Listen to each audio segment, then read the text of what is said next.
Boa tarde, meus irmãos. Com a graça do Senhor, vamos começar mais uma escola dominical.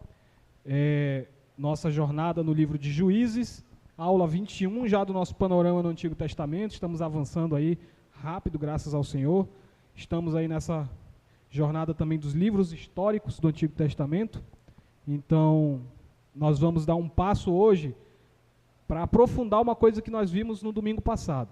Então, o que foi que nós falamos no domingo passado? Que o livro de Juízes, ele é resumido num texto que a gente leu domingo passado, que é um esquema, um círculo vicioso do povo de Israel, que fica entre clamar a ajuda de Deus por causa do seu pecado, receber o socorro de Deus e voltar a pecar, e o ciclo se repete. Hoje, a gente vai aprofundar, a gente vai entrar nesse resumo que nós vimos na semana passada. Ou seja, nós vamos ver a história dos juízes de Israel, para ver essa história acontecendo, essa história se repetindo do pecado, do clamor, da salvação, volta para o pecado, clamor e salvação. Mas, a gente vai ter que fazer alguns resumos aqui, porque essa história é bem longa, como vocês estão vendo aí. O nosso estudo hoje vai pegar aí do capítulo 3 ao 16, então a gente tem que selecionar alguns juízes para a gente ver, e outros a gente não vai abordar aqui, e os irmãos podem estar em suas casas, né, fazendo esse estudo aprofundado do livro de Juízes. Então vamos orar para que o Senhor nos abençoe nesse estudo de hoje, que possamos tirar boas lições aqui para as nossas vidas, amém? Vamos orar. Pai nosso que estás nos céus, nós te agradecemos, Senhor, por esse dia, o teu dia, dia do Senhor. Obrigado por aqueles irmãos e irmãs que separaram este dia para o Senhor e estão aqui na tua presença. Que o Senhor esteja olhando, Pai, para aqueles irmãos que estão impedidos de estar aqui por motivo de força maior, doenças e outros problemas. E aqueles, Pai, que ainda não separam este dia, que ainda não entendem a importância de ter esse dia como o principal dia para estar com o teu povo. Toca nos seus corações, Pai, para que eles possam te servir, para que eles possam dar a tua glória devida neste dia. E que possamos crescer como povo, que possamos avançar como teu povo, e que o Senhor use o teu Espírito Santo nesse momento, através da tua palavra, para falar conosco. É o que te pedimos, em nome do Senhor Jesus Cristo. Amém. Amém, meus irmãos. Então vamos lá, repetindo, estão aqui a lista dos juízes que vão ser apresentados nesse livro dos Juízes, e desses juízes aqui, a gente vai abordar apenas alguns. A gente vai abordar esse Otiniel, a gente vai abordar Eude, Débora, Gideão, a gente vai falar de Jefté, a gente vai falar de Sansão, porque são alguns que trazem pontos importantes da história, além de já serem histórias famosas, são histórias que vão nos ajudar a entender algumas coisas que estão acontecendo aqui em Israel, para os próximos domingos a gente aprofundar ainda mais essa história. Mas, então vamos lá, começar com esse ciclo vicioso. Esse ciclo vicioso do pecado de Israel, que a gente viu na semana passada, ele começa a ser apresentado como é que eu posso dizer assim, no mandado, né? Durante o tempo em que esse juiz aqui, Otiniel, ele começou a julgar Israel, ou seja, no período em que ele foi juiz. Então vocês abram aí as suas Bíblias, por favor, por gentileza, no capítulo 3 de Juízes, onde a gente parou semana passada, no capítulo 3, e a gente vai progredir, e quando a Bíblia apresenta esse juiz chamado Otiniel, é justamente quando esse ciclo vicioso vai ser colocado, para que vocês entendam que isso vai acontecer daqui para frente em todos os juízes, em todos os capítulos, até o capítulo 16, esse ciclo vai se repetir vez após vez. Então eu quero que vocês prestem atenção aqui no que vai ser dito e guardem isso na cabeça, porque isso vai se repetir muitas vezes e a gente não vai ficar repetindo aqui para não cansar vocês. Então guardem na memória. Qual é o ciclo vicioso? Juízes 3, versículo 7, primeiro ponto. Versículo 7 do capítulo 3, primeiro ponto. O povo peca. Olha aí o verso 7. Os filhos de Israel fizeram o que era mal perante o Senhor e se esqueceram do Senhor seu Deus e renderam culto aos Baalins e ao poste ídolo. Então está aí o primeiro ponto do ciclo vicioso. Como é que o ciclo vicioso começa? Começa com o pecado do povo de Israel, que faz o que é mal ao Senhor e começa a adorar outros deuses. Tudo começa aí. O povo peca. Segundo ponto do ciclo vicioso. Deus se ira, Deus fica irado com o povo. Verso 8 aí, irmãos, continuando. Então, a ira do Senhor se acendeu contra Israel, e ele entregou os israelitas nas mãos de Cusã-Rataim, que aí no caso é um inimigo, né, o rei da Mesopotâmia, e os filhos de Israel serviram a Cusã-Rataim 8 anos. Então o Senhor se ira, o Senhor fica irado com o pecado e entrega Israel na mão dos inimigos. Então esse é o segundo ponto do ciclo vicioso. E o terceiro ponto, o povo clama a Deus, né? O povo clama ao Senhor, pede ajuda, socorro ao Senhor, e o Senhor manda um juiz para salvar o povo. Verso 9, olha aí. Clamaram ao Senhor, os filhos de Israel, e o Senhor lhes suscitou um libertador que os libertou. E aí, quem é o nome desse primeiro juiz? Otniel, filho de Kenaz, que era irmão de Calebe e mais novo que ele. Então, mais um passo do ciclo vicioso. O povo clama, pede socorro ao Senhor, e o Senhor socorre o povo mandando um juiz. Isso vai se repetir em todos os juízes. Nesse primeiro juiz aqui, Otniel foi mandado para libertar o povo de Deus. E aí, com o auxílio do juiz, a gente vai para o quarto passo do ciclo vicioso. O juiz vence os inimigos. O juiz consegue vencer os inimigos do povo de Deus, que aqui agora é a Mesopotâmia. E o juiz consegue fazer isso, livrar o povo de Israel da mão dos inimigos, com a ajuda do Espírito Santo de Deus. Verso 10 aí, irmãos. Veio sobre ele quem? O Otniel, o juiz.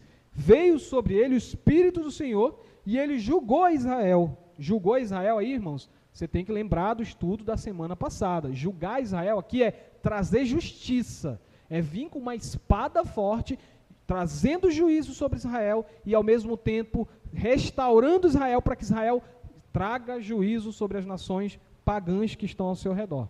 Isso é fazer justiça, é fazer com que a palavra do Senhor se estabeleça, que Israel seja fiel e que os inimigos sejam derrotados. É isso que tem que acontecer. Então, o Espírito de Deus faz isso, né? Veio sobre ele o Espírito do Senhor e ele julgou Israel. Saiu a peleja, luta, e o Senhor lhe entregou nas mãos a Cusã-Rataim, rei da Mesopotâmia, contra o qual ele prevaleceu. Então tá aí. Entenderam o ciclo vicioso? Último passo, há um período de paz, verso 11. Verso 11. Então a terra ficou em paz durante quantos anos, irmãos? 40 anos. Otniel, filho de Kenaz, faleceu. Pronto, cumpriu a obra que o Senhor levantou ele para fazer. Isso vai acontecer, irmãos, todos os juízes vão repetir essa mesma história. Então, depois desse último passo aí, desse quinto passo do ciclo vicioso, o ciclo recomeça. Depois desses 40 anos de paz, a gente volta para o primeiro ponto do ciclo. Qual é o primeiro ponto do ciclo? Quem lembra? O povo peca. Então, sempre que termina o ciclo, há um período de paz, e recomeça o ciclo. O povo peca. Quem estiver anotando aí, eu vou repetir, essa é a hora, hein? O povo peca, o Senhor fica irado. O povo pede socorro e Deus manda o juiz. O juiz vence os inimigos, há um período de paz. Depois do período de paz, começa tudo de novo. O povo peca, tarará, tarará. Então, isso vai se repetir todas as vezes durante o mandado de todos os juízes. Então, Otniel foi o primeiro deles, nessa batalha contra a Mesopotâmia, contra esse rei aí que foi citado, e o Senhor executou juízo, mas o povo vai voltar a pecar, como os irmãos vão ver. Agora, quando a gente abordar o segundo dos juízes, o Eude vai se repetir todo esse ciclo de pecado e ele vai ser levantado para trazer vitória contra uma outra nação. Então, a partir daqui, irmãos, eu não vou mais mencionar o ciclo vicioso. Vocês já sabem o que aconteceu. O que aconteceu? O povo pecou, a nação pediu socorro, o Senhor mandou o Eude vai lutar contra os inimigos para trazer a paz. Ok? Como é que isso aconteceu agora? Continuando no capítulo 3 aí, me acompanhem. Verso 15. Verso 15 aí do capítulo 3. Diz assim: Então os filhos de Israel clamaram ao Senhor, e o Senhor lhe suscitou um libertador, Eude, homem canhoto, filho de Gera, benjamita. Então está aí Deus levantando mais um juiz. Verso 20. Eude entrou numa sala de verão em que o rei tinha só para si, onde estava assentado, e disse: Tenho a te dizer uma palavra. Aqui ele está falando do rei inimigo que está invadindo Israel, é o rei de Eglon. Então aí ele se infiltra no palácio e aí ele faz o que faz no verso 21, olha aí. Então Eude, estendendo a sua mão esquerda, porque ele era canhoto, a gente acabou de ler isso, puxou seu punhal do lado direito e cravou no ventre desse rei, o rei de Eglon, enquanto esse rei estava lá no seu banheiro. E aí o verso 30, assim foi Moabe subjugado naquele dia sob o poder de Israel, e a terra ficou em paz 80 anos. Viram o ciclo se repetir? O povo pecou, o povo clamou, o Senhor levantou Eude, nosso segundo juiz de hoje. Eude foi lá, se infiltrou, foi contra esse rei de Moabita aí de Eglon, se infiltrou no palácio dele e cravou uma faca na barriga dele. Acabou com a opressão dos Moabitas e trouxe 80 anos, né, de paz sobre a nação de Israel. Então, de novo, o ciclo vicioso. 80 anos de paz. E aí vai, mais juízes, até que esse ciclo vai sofrer uma pequena diferença quando a gente chegar numa personagem aqui que é interessante, porque de todos os juízes que são apresentados nesse livro, ela é a única mulher. Então, ela é a única juíza, que se chama Débora. E olha que a história da Débora é diferente, é interessante. Vamos para o capítulo 4 aí. A gente passa um pouquinho, a gente vai pular um juiz chamado Jabim. Jabim é o rei sobre o qual eles lutaram. E aí a gente chega na Débora aí no capítulo 4. Olha só isso aí, que interessante. A Débora era uma mulher muito corajosa, muito forte. E isso era normal em Israel. As mulheres israelitas, elas geralmente eram assim, fortes, corajosas. Mas Débora se sobressaiu não só por ser forte e corajosa, mas porque ela era forte e corajosa no meio de um bando de homens covardes. Essa é a questão de Débora. Ela estava lá, vendo o seu povo sendo atacado por Jabim, e resolveu tomar uma iniciativa. Vamos ler aí o capítulo 4, verso 4. Débora, profetiza, mulher de Lapidote, julgava Israel naquele tempo. Olha aí, ela era a juíza. Estava no ciclo vicioso. Verso 8 e 9. Então, esse Baraque estava lá e disse o seguinte para Débora: se fores comigo, Débora, contra esse pessoal de Jabim aí, eu irei. Olha o papo dele. Bora, Débora, se tu for, eu vou. Se tu for, eu vou. Olha que homem corajoso, né? Se tu for comigo, eu irei. Porém, se não fores comigo, eu não irei. Aí olha a resposta da Débora, irmão. Verso 9. Certamente irei contigo. Porém, não será a tua honra de investida. Não será a tua honra de investida. Que me empreendereis, pois às mãos de uma mulher o Senhor entregará Císera, né, o rei que eles estão combatendo. E saiu Débora e se foi com Baraque para Quedes. Então olha só a Débora, como é que ela não era fácil não. Verso 15. E o Senhor derrotou Císera e todos os seus carros e todo o seu exército a fio de espada diante de Baraque e Císera, e saltou do carro e fugiu a pé. Então veja, irmãos, o Senhor usou mais um juiz, que agora no caso era uma juíza, Débora, e foi graças à coragem de Débora que esse Baraque teve coragem de juntar o povo e ir para cima. Se não fosse a Débora, eles teriam se acovardado e teriam recuado diante de Císera. Só que esse Císera, ele conseguiu se safar a pé, vocês viram aí nesse último verso que a gente leu. E aí, acontece um episódio, depois os irmãos leem essa história completa na Bíblia de vocês lá, que é pesada essa história. Mas o fato é que depois, quando esse Císera conseguiu escapar da mão de uma mulher, que era Débora, o Senhor colocou ele na mão de outra mulher, uma mulher chamada Jael. Olha o que acontece aí no verso 21 desse capítulo 4. Ele se esconde numa casa, essa Jael está lá, olha aí, ó. Então Jael, mulher de Heber, tomou uma estaca da tenda e lançou mão de um martelo, e foi-se mansamente, de fininho até ele, e lhe cravou a estaca na fonte, na cabeça, de sorte que penetrou na terra a estaca, estando ele em profundo sono e muito exausto, e assim morreu. Mais uma corajosa aí. Jael viu o inimigo ali dando sopa, vacilando, dormindo, foi lá e executou o juízo. Então, mais uma vez o Senhor traz juízo, o Senhor traz a justiça, a paz na terra, porque o povo clamou, o Senhor deu juízos, os juízes executaram o juízo, derrotaram os inimigos, houve paz. Acabou o ciclo? Não. Volta e o povo peca tudo de novo. E aí a gente vai dar um pulo agora na história para outro juiz chamado Gideão. Capítulo 7. Acompanha aí, vamos para o capítulo 7. 6, na verdade, desculpa, irmão, 6. Agora o povo pecou, repete todo o ciclo do ciclo vicioso que a gente acabou de ver.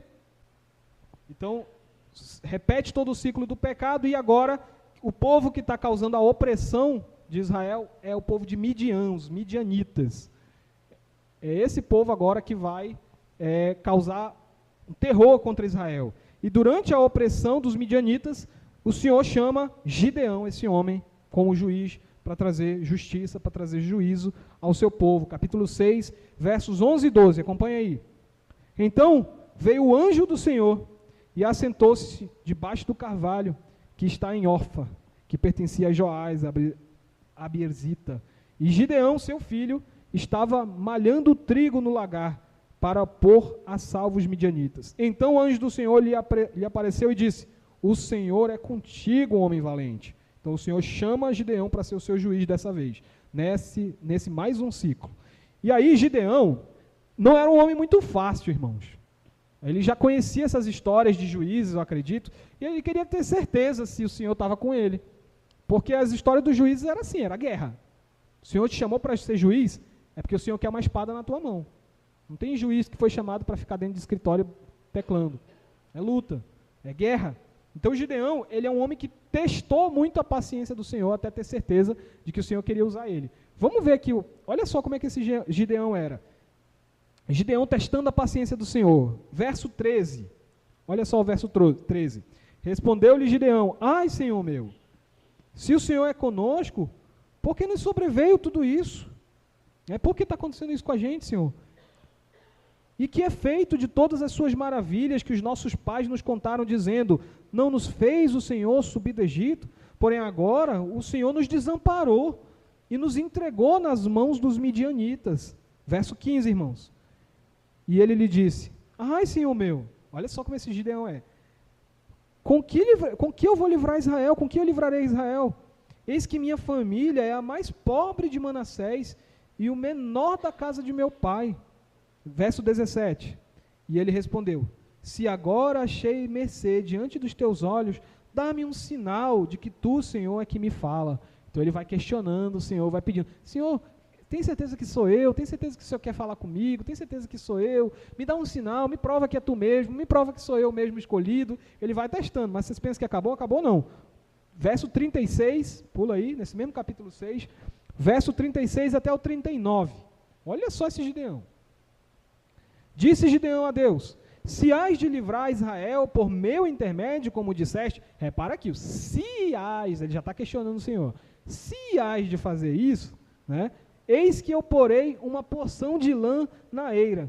Se o orvalho estiver somente nela, e seca a terra ao redor, então reconhecerei que hás de livrar Israel por meu intermédio, como disseste.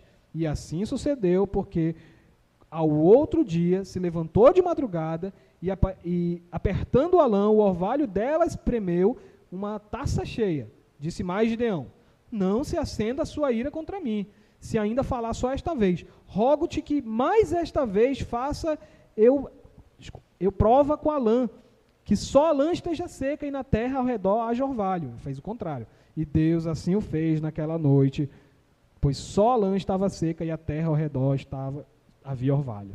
Então ele vai, testa. É aquela coisa que a gente sempre diz: se fosse eu, não aguentava não, né? Se fosse eu, já tinha: menino, não já te mostrei que sou eu, vai lá. Mas o Senhor paciente, o Senhor longânimo, aguentando o Gideão com todas as suas provas. Por quê? Porque era o Gideão mesmo que o Senhor queria usar. Quer ver? Vamos ver aí, capítulo 7 agora. Agora Gideão já não tem mais como provar o Senhor já deu todas as provas que ele queria, de que o Senhor quer usar ele, o Senhor quer falar por intermédio dele, quer trazer justiça por intermédio dele, não tem mais o que questionar o Gideão, então vem, e Gideão vai começar o seu trabalho. Verso 9 do capítulo 7, irmãos. Verso 9. Sucedeu que naquela mesma noite, o Senhor lhe disse: levanta-te, Gideão, desce contra o arraial, porque os entreguei nas tuas mãos. Quem? Os midianitas. Vamos lembrar que os midianitas estão aqui em guerra com Israel. E o Senhor está dizendo: vai lá no meio deles, Gideão, porque eu vou entregar os midianitas na tua mão. Verso 23, irmãos. 23. Então os homens de Israel, de Naphtali e de Aser, e de todo o Manassés, foram convocados e perseguiram os midianitas. Verso 25. E prenderam os 2 príncipes dos midianitas, Oreb e Zeeb. Mataram Oreb na penha de Oreb e Zeeb mataram no lagar de Zeeb. Perseguiram os midianitas e trouxeram as cabeças de Oreb e Zeeb e a Gideão e a deram da além do Jordão. Então, olha só aí, né? Gideão finalmente pôs a mão na espada e foi para cima. Então, continua a obra de Gideão com os seus homens convocados, os famosos 300 de Gideão, né? Capítulo 8 agora, irmãos. Verso 21. Capítulo 8, verso 21. Então disseram Zeba e Zalmuna: levanta-te e arremete contra nós, porque qual o homem tal a sua valentia? Dispôs-se, pois, Gideão, e matou a Zeba e Zalmuna e tomou o ornamento como forma de meia-lua, que estava no pescoço de seus camelos. Mais 2 caíram na espada de Gideão. Verso 28. Assim foram abatidos, aí é a conclusão da história. Assim foram abatidos os midianitas diante dos filhos de Israel e nunca mais levantaram a cabeça. E ficou a terra em paz durante 40 anos nos dias de Gideão. Repete-se o ciclo, 40 anos de paz. O que acontece depois de novo? O povo peca de novo. Então Gideão teve todo esse trabalho, perseguiu todos os midianitas, acabou com os midianitas e o povo peca de novo. E aí vai vir um outro juiz chamado Jefté e os inimigos da vez agora são os amonitas, o pessoal da tribo dos Amons lá, dos povos cananeus lá. E aí, durante a opressão dos amonitas, o Senhor vai levantar Jefté como o juiz que vai trazer juízo e justiça ao povo de Israel. Só que a história de Jefté tem um tom, irmãos, muito dramático, muito complicado. Eu quero dar uma olhada nessa história com os irmãos, para os irmãos verem isso. E como foi o tempo que Jefté julgou o povo de Israel. Vamos acompanhar essa história. Capítulo 11, abram aí no capítulo 11. Vamos ler o verso 30 até o 32. Capítulo 11. 11, 30 até o 32. O Senhor vai levantar Jefté. E aí olha o que acontece durante o período que Jefté vai ser chamado. Primeiro eu vou ler o verso 29 aí, tá? Depois a gente vai ler até o 32. Olha só o verso 29. Então o Espírito do Senhor veio sobre Jefté. E atravessando este por Gileade e Manassés, passou até Mispa de Gileade, e de Mispa de Gileade passou contra os filhos de Amon. Está aí. O juiz está pronto, ele está indo para cima dos amonitas. Só que ele queria ter uma garantia de que essa batalha contra os amonitas ia dar certo, e ele não era igual o Gideão, né? Ele não chamou o Senhor: Senhor, se tu quer me usar mesmo, faz assim. Ah, tu faz assim? Então faz assim. Agora, Senhor, só para eu ter certeza, faz assim. Senhor, só mais uma vez, faz assim. Não. Ele fez logo, foi um voto, ele fez uma promessa, que ele queria ter certeza de que a guerra contra os amonitas ia dar em vitória para Israel. Olha o voto que ele fez, irmãos. Capítulo 11, versos 30 a 32. Fez Jefté um voto ao Senhor e disse: se com efeito me entregares os filhos de Amon nas minhas mãos, quem primeiro da porta da minha casa, Peraí que voou a página aqui, eu perdi. Quem primeiro da porta da minha casa me sair ao encontro, voltando eu vitorioso dos filhos de Amon, esse será do Senhor, e eu o oferecerei em holocausto. Assim Jefté foi de encontro aos filhos de Amon, a combater contra eles, e o Senhor os entregou nas mãos de Jefté. Então vamos entender isso aqui, irmãos. Jefté disse o seguinte: Senhor, eu vou para a guerra agora com os amonitas. Se eu vencer, Senhor, quando eu voltar para minha casa, a primeira pessoa que eu ver da minha família, eu vou sacrificar para o Senhor. Esse foi um voto muito pesado, um voto muito corajoso, até meio inconsequente, eu acho, mas dada aquela situação em que ele se encontrava, diante de um exército tão grande quanto os amonitas, ele achou necessário. Verso 34, irmãos. Vindo, pois, Jefté a Mispa, a sua casa, olha o que aconteceu. Venceram os amonitas e agora vai se cumprir o voto dele. Saiu quem ao encontro dele, irmãos? A filha ao seu encontro, com adufes e com danças. E era filha única, irmãos. Não tinha ele outro filho nem filha. Verso 35. Quando ele viu a sua filha, rasgou as suas vestes e disse: ah, minha filha, tu me prostras, tu me derrubas por completo. Tu passaste a ser a causa da minha calamidade, porquanto fiz voto ao Senhor, e não tornarei atrás. Verso 39, irmãos. Ao fim dos 2 meses, tornou ela para o seu pai, a filha dele, o qual fez segundo o voto por ele proferido. Assim, ela jamais foi possuída por varão, ela morreu virgem. Daqui veio o costume em Israel, de as filhas de Israel saírem por 4 dias, de ano em ano, a cantar em memória da filha de Jefté, o gileadita. Então ele teve que cumprir a sua palavra. Ele pegou a sua filha, sua única filha, e sacrificou ao Senhor para cumprir a sua promessa. Duríssima história, irmãos, mas eram tempos duros, eram tempos difíceis. Com certeza o Senhor não se agrada desse tipo de coisa. Com certeza o Senhor não pede sacrifícios humanos. Com certeza o Senhor não quer que você faça esse tipo de coisa na sua casa. Já pensou, Senhor, se o Senhor me der isso, eu pego a Lili? O Senhor não se agrada disso. Mas, naquele tempo, naquele contexto, passou pela cabeça de Jefté que isso seria necessário. Talvez, até por conviver com tantas referências da cultura dos cananeus, em que eles faziam isso, eles faziam sacrifícios humanos quando eles queriam causas assim muito grandes. A vida humana valia mais do que a vida de um animal. Então, a gente não sabe o que passou exatamente na cabeça de Jefté. O ponto é, o Senhor cobra que os votos sejam cumpridos. E ele cobrou, e o Jefté cumpriu o seu voto. Mas o ponto é, irmãos, os amonitas foram destruídos, o Senhor cumpriu sua palavra, e houve mais um ciclo de paz. Acaba aí a história? O povo peca e começa tudo de novo. E a gente vai pular, e a gente vai agora para o último juiz que a gente vai ver hoje. Que esse aí todo mundo conhece, até as crianças, né? Só que as crianças só conhecem uma parte da história de Sansão, né? Porque tem uma parte da história de Sansão que não é para criança, né? Mas o ciclo é o mesmo, irmãos. O povo pecou, o povo pediu socorro, e o Senhor atendeu o chamado do povo e levantou um juiz, que é o Sansão.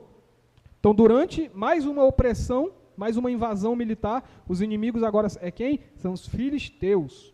Então, durante a invasão dos filisteus em Israel, o Senhor chama o seu juiz Sansão, e chama, irmãos, inclusive, por meio de milagre. Olha só, o capítulo 13, abra no capítulo 13, aí do ladinho, versículo 1 aí. Tendo os filhos de Israel tornado, olha aí, Patrícia, de novo, tornado a fazer o que era mal perante o Senhor, este os entregou na mão dos filisteus por 40 anos. Então está aí, mais uma vez o ciclo. Verso 3. Apareceu o anjo do Senhor a esta mulher. Que mulher? A Zorá, né? Havia um homem de Zorá, da linhagem de Dan, chamado Manoá, mãe do Sansão, cuja era estéril. Aí verso 3. Apareceu o anjo do Senhor a esta mulher e lhe disse: eis que és estéril e nunca tiveste filho, porém conceberás e darás um filho. Então o Senhor chamou uma mulher estéril que não podia ter filho e disse: você vai ter um filho. Verso 5, irmãos. Porque eis que tu conceberás e dará à luz um filho, sob cuja cabeça não passará navalha, porquanto o menino será nazireu, consagrado a Deus, desde o ventre de sua mãe, e ele começará a livrar Israel do poder dos filisteus. Então o Senhor chamou aí Sansão, um bebê que veio de uma mulher estéril, que não podia ter filhos. Ela ficou grávida, e esse bebê já no ventre de sua mãe, ele foi separado por esse voto do nazireado. Esse bebê, ele iria crescer dentro do santuário, dentro do templo, sendo treinado pelo sacerdote para essa função de juiz. Então Sansão não deveria fazer um monte de coisas que está prescrito lá em Levíticos, quando o capítulo fala sobre o voto do nazireu, lá diz tudo que o nazireu deve fazer. Ele não pode cortar o cabelo, não pode passar navalha sobre nenhuma parte do corpo, ele não pode tomar bebida alcoólica, ele não pode um monte de coisas. Ele é uma pessoa separada. E Sansão então se torna agora o centro das atenções em Israel. Sansão agora é o juiz que veio para livrar e libertar Israel. Israel está aguardando que esse bebê cresça, se torne um homem e faça tudo aquilo que os outros fizeram. Todos os juízes venham para a guerra e derrotem os inimigos de Israel. Essa é a expectativa, mas Sansão vai ser um pouco diferente. Verso 24 aí, irmãos. Verso 24 do capítulo 1 ainda. Desculpa, do capítulo 13. Depois deu a mulher à luz um filho e lhe chamou Sansão. e o menino cresceu e o Senhor o abençoou. Então tá aí, seguindo o ciclo. Depois Sansão vai começar a andar de uma forma, irmãos, completamente diferente dos outros juízes. Os outros juízes, eles podiam ter seus defeitos, e tinham vários defeitos.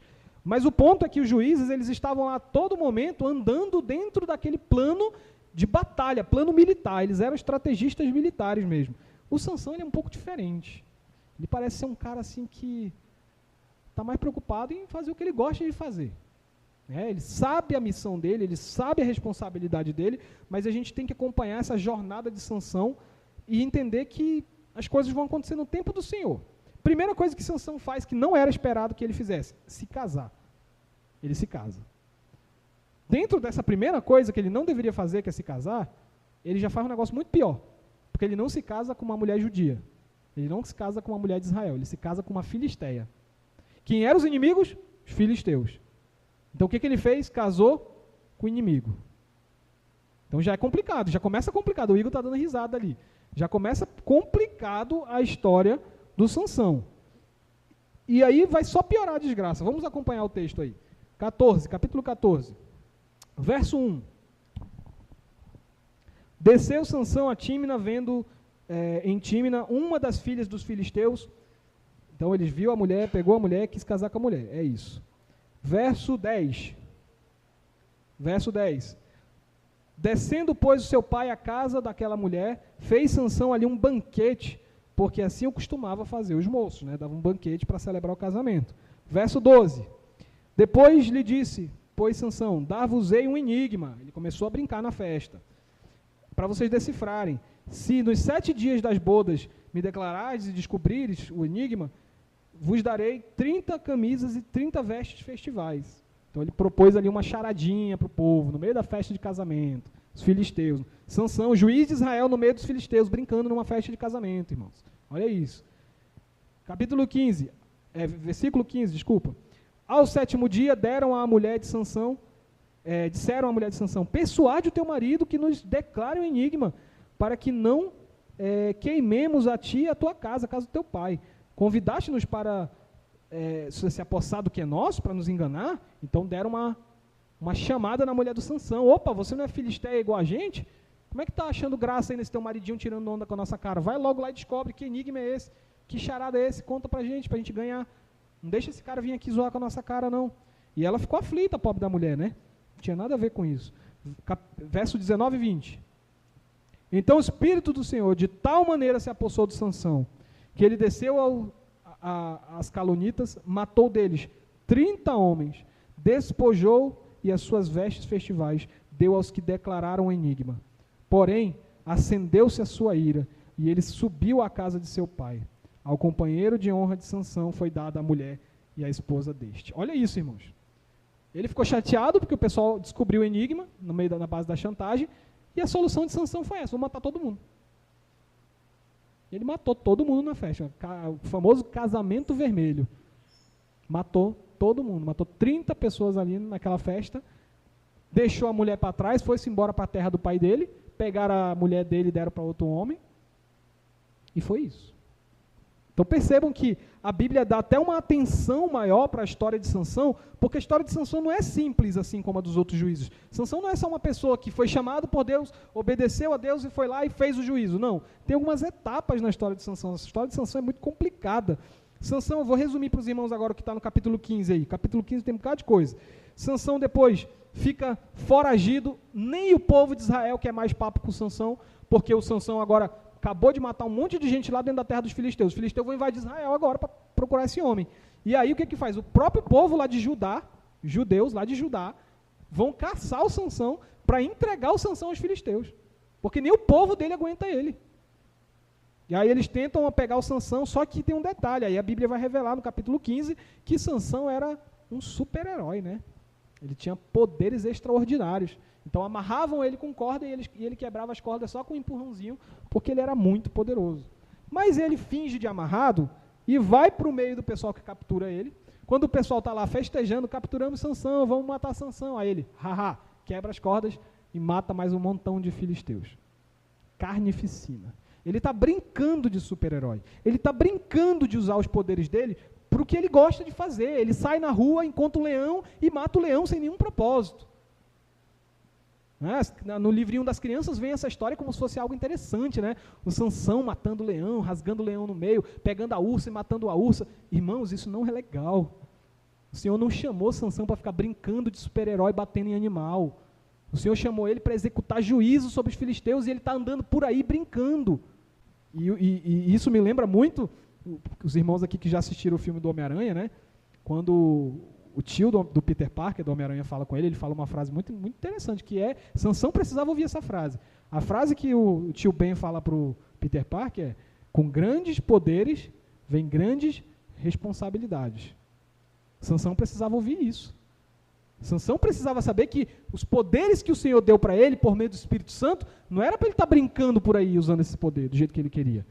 Tinha uma responsabilidade em usar aquele poder. E ele não sabia, ele estava brincando. Estava por aí, fazendo o que ele queria. Depois ele vai para uma cidade filisteia, vai no meio de um cabaré, conhece uma prostituta chamada Dalila, fica com ela, se apaixona por ela, brincando lá no meio dos filisteus. E aí a Dalila começa a fazer joguinhos, o pessoal descobre que ele está lá e fala, Dalila, descobre qual é a fraqueza desse homem. A gente precisa da fraqueza dele, porque se a gente for atacar, ele vai matar a gente. Mais filisteus ele vai matar. E aí Dalila fica lá fazendo joguinhos, tentando descobrir qual é a fraqueza. Isso aí está no capítulo, se os irmãos quiserem acompanhar, 15 até o 19. Desculpa, até o 16, tudinho isso daí é a história de Sansão com Dalila. E brincando, num certo ponto ele não aguenta mais a chantagem. Ele era besta para a mulher, Sansão. Ele era forte para caramba para algumas coisas, mas para a mulher ele era besta. E aí chega um ponto que ele entrega o ouro e fala, Dalila, meu segredo é o seguinte, se cortarem o meu cabelo, eu fico fraco. E aí à noite, depois que ele dorme, já devia estar cheio de cana na cara, dorme, os caras vêm de fininho, amarram, cortam o cabelo dele e amarram ele. Então na hora que ele acorda, num pulo da cama, tenta romper a corda, ele não consegue. Ele perdeu as forças dele. Porque o cabelo dele era mágico, irmãos? Não, irmãos. O cabelo dele não era mágico. O ponto é que o voto do nazireado, quase tudo se resume ao cabelo. Então, se você se tornasse impuro, você deveria reconhecer diante do Senhor que se tornou impuro e rapar o seu próprio cabelo para fazer a purificação. E Sansão não fez isso. Sansão tocou no cadáver de animais, ele estava impuro e ele não buscou fazer purificação. Ele era soberbo, ele era altivo. Ele era uma pessoa que não reconhecia que o poder que ele tinha foi um poder que o Senhor deu para ele para fazer a obra dele, do Senhor. Então o Senhor está entregando esse homem. O Senhor deixou esse homem com todo esse poder ser entregue aos filisteus porque o Senhor queria dar uma lição para ele entender que o poder que foi dado na mão dele foi dado para que ele fizesse a obra do Senhor e não a obra dele, não a vontade dele. Então esse homem hiperpoderoso, capaz de fazer muitas coisas, caiu para uma mulher. E aí raparam a cabeça dele, cortaram os cabelos dele, e agora o voto do nazireado dele foi quebrado. Ele precisa de purificação para voltar a agir como juiz de Israel. Até que, no final, acontece isso, irmãos. O final da história, que é o que vocês estão vendo nessa figura aí atrás. Sansão é levado para dentro de uma festa dos filisteus e eles começam a zombar. Eles furam os 2 olhos de Sansão. Eles massacram Sansão lá. E a Bíblia diz que nos últimos instantes da vida de Sansão, Sansão pede ao Senhor, Senhor, me socorre para que haja justiça. Foi no último instante, foi no final da vida dele que ele lembrou o propósito do porquê ele existia. Ele lembrou que ele foi chamado para fazer justiça. Ele era um juiz e não um super-herói. Ele era um juiz. Então, no final da vida dele, ele, Senhor, socorre e traz justiça ao teu povo. Faz com que o teu povo seja vingado, Senhor. Ali ele não fez uma oração por ele não fez uma oração pelo ego dele, pela imagem dele, porque ele queria ser o grandão de novo. Ali ele lembrou dos propósitos dele. Ele se lembrou, ele teve uma reconciliação no momento final da vida dele, lembrando que ele foi chamado para trazer juízo e justiça para o povo de Israel.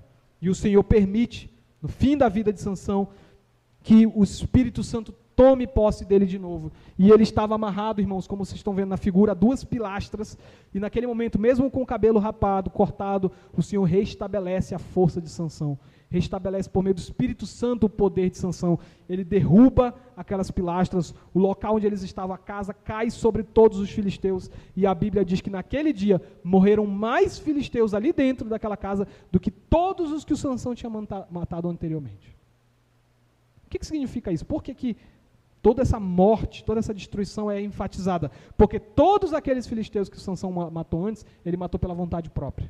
Ele matou porque ele era um embriagado que saía por aí fazendo o que queria. Nesse dia não. Nesse dia, todos os filisteus que morreram nas mãos de Sansão, derrubando os postes que sustentavam a casa, morreram com o símbolo do juízo do Senhor.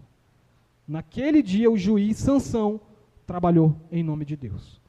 Tanto é, irmãos, essa história conturbada, cheia de altos e baixos de Sansão, tanto aponta para a sua reconciliação no final como juiz de Israel, que lá em Hebreus, no capítulo que fala sobre os heróis da fé, Sansão vai ser lembrado como um herói da fé. Sansão vai ser lembrado como alguém que trabalhou em nome do Senhor. Faz parte da nuvem de testemunhas que está a nos encorajar pelo exemplo da sua fé. É complicado entender isso? Como é que um homem tão difícil, como é que um homem tão cheio de defeitos como Sansão é um herói da fé? Ele é um herói da fé porque naquele final, irmãos, os 2 olhos deles estavam furados. Mas só ali ele enxergou. Só naquele momento, quando os 2 olhos dele foram furados, é que ele usou o olho que ele deveria ter usado, que são os olhos da fé. Foi só ali que ele voltou a entender qual era o plano do Senhor. E, irmãos, isso é toda essa história desses juízes. Agora finalizamos esse ponto aqui dos juízes. Todas essas histórias desses juízes, elas servem para nos lembrar exatamente disso. De que nós somos uma geração eleita, como diz lá em Hebreus também. Como lá diz em 1 Pedro também. Nós somos um sacerdócio real. Nós somos um povo santo. Nós somos um povo que fomos chamados também para trazer juízo a este mundo. E justiça da parte do Senhor a este mundo. E essa responsabilidade que está nas suas mãos, que está na mão de cada um de vocês que estão aqui, é um superpoder.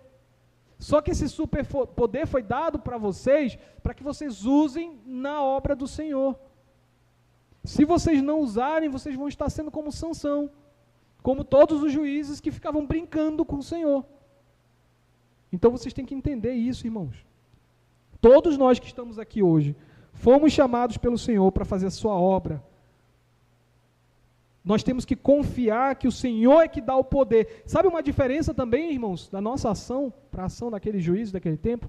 É que eles viviam tendo lampejos, momentos do Espírito Santo. O Espírito Santo se tomava eles e depois saía. Eles pecavam e perdiam o poder do Espírito. Sabe qual é a diferença? É que quando o nosso Senhor Jesus Cristo morreu, ressuscitou e foi aos céus, ele disse, falou para os apóstolos, fiquem aqui em Jerusalém, aguardem, porque descerá do céu poder sobre vocês. Esse poder vai revestir vocês, vai dar uma nova característica para vocês. E aí sim o povo de Deus, revestido pela obra do Espírito Santo, que se cumpriu essa obra lá em Pentecostes, em Atos 2, todo cristão hoje tem o Espírito Santo morando dentro de si. Por isso o apóstolo Paulo fala, não sabeis vós que vós sois templo do Espírito Santo? Então, irmãos, vocês não são mais, eu e vocês não somos como juízes, que temos uma passagem do Espírito Santo e depois voltamos a ser pessoas normais. Não, o poder do Espírito, ele habita em nós permanentemente, graças à obra do Senhor Jesus Cristo. E assim nós somos chamados a trabalhar por Ele, a trabalhar para Ele. Nós somos aqueles que julgarão o mundo, o apóstolo Paulo fala lá em 1 Coríntios 6, 2 e 3. A igreja é que julga o mundo. Então, irmãos, acordem para essa realidade. Acordem para o fato de que o Senhor chamou vocês para isso, para trabalhar e manifestar os retos caminhos, os retos juízos do Senhor nesse mundo. A vida de vocês deixou, no dia que vocês conheceram Cristo, a vida de vocês deixou de ser uma vida normal. Vocês foram chamados. O ciclo precisa ser quebrado. Esse ciclo de pecado, clamor, e aí o Senhor envia juiz, esse ciclo é quebrado no nosso Senhor Jesus Cristo. Nós temos assistência perpétua do Espírito Santo. Portanto, vamos trabalhar. Vamos trabalhar, sabe por quê? Para finalizar, irmãos. Vamos trabalhar porque nós temos uma profecia, nós temos uma promessa do Senhor Jesus Cristo, de que quando a justiça dele vier sobre esse mundo, a Bíblia diz, usa essa linguagem de que a justiça dele encherá a terra como as águas cobrem o mar. Isso dá uma ideia de perfeição. Então, quando o juízo do Senhor Jesus Cristo vier a esse mundo, por meio da igreja, de forma perfeita e completa, sabe o que vai acontecer? O ciclo vai se quebrar. A igreja vai trazer o juízo final, em nome de Cristo. E aí, vai quebrar o ciclo naquele período. O juiz conquista os seus inimigos, há um período de paz. Não começa o ciclo de novo. Não tem mais, Patrícia, o povo peca. Não tem. O ciclo quebra ali. O ciclo para ali. Quando o povo de Deus encontrar a paz do Senhor Jesus Cristo. E agora é para sempre. Não é mais 40 anos num juiz, 20 anos no outro juiz, 80 anos no outro juiz. Não. Quando Cristo se manifestar, depois que a igreja tiver concluído sua obra, é paz eterna. Não haverá mais pecado. Então, nós estamos na expectativa dessa obra. Que nós possamos ter ciência de que o Senhor nos chamou para essa obra importante. Vamos trabalhar para o Senhor. Onde quer que o Senhor te colocou? Na tua casa, cuidando dos teus filhos, na empresa onde tu trabalha, na sala de aula onde tu estuda, onde quer que tu estejas, o Senhor te chamou para trazer justiça a esse mundo, por meio da sua palavra. Amém? Alguma pergunta ou comentário final aqui? Não? Amém. Então vamos orar para finalizar. Pai nosso que estás nos céus, nós te agradecemos, Senhor, por essa palavra. Nós te agradecemos por conhecer um pouco mais da tua palavra bendita, que nos conta a história do teu povo, o povo de Israel, que lutou, Pai, com diversos inimigos e era vitorioso sempre que teu Espírito Santo assistia aquele povo por meio dos juízes. Nós te rogamos, Senhor, que o Senhor derrame o teu Espírito Santo poderosamente nessa comunidade, nessa congregação filipenses, para que todos aqui possam estar cheios do teu poder, do Espírito Santo, e assim possam andar onde quer que estejam, em suas casas, bairros, comunidades, empresas, escolas, exercendo, Pai, o ministério da justiça de Cristo, trazendo a este mundo a tua palavra, Senhor. Nos ajuda, Pai, para que possamos trazer a este mundo, te ajudar a concretizar, implantar o teu reino neste mundo, e que assim possamos gozar a tua paz perfeita até o fim. Te pedimos isso em nome de Cristo Jesus. Amém.